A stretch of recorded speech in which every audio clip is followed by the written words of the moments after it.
Hello দোস্ত, ওই যে আমি একটা সাজেক ছুটে আসছি, বুঝছো? ওই যে বেলিতে আছি, পুরো শরীরটা না ফ্লেক্সিবল লাগতেছে। ও সাজেক, কি বলো?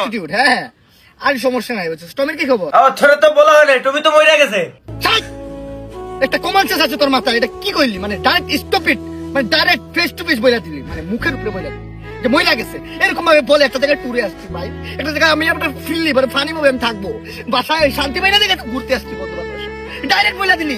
আসতে বলা যায়, এইভাবে তো বলতে পারতি। প্রথম দিন মেসেজ দিলাম, প্রথম দিন ফোন দিলাম, বলতি না টমি বাইরে গেছে খেলতে। দ্বিতীয় দিন মেসেজ দিলাম, দ্বিতীয় দিন বলতে না রে একটা অ্যাক্সিডেন্ট করছে। তৃতীয় দিন বলতে বন্ধু ও তো আইসিইউতে। চতুর্থ দিন যায় বলতে ডাক্তার বলছে শি ইজ ডেড। এইভাবে তো বলা যায়, একটা পুরো হিসাব, মজা নষ্ট। আচ্ছা ভাই, আমি বুঝতে পারিনি। যাই হোক, বাদ দে, তোর আমার কিছু করিস। আর দাদার কি খবর? দাদা দাদা তো একটু খেলতে গেছে। এ!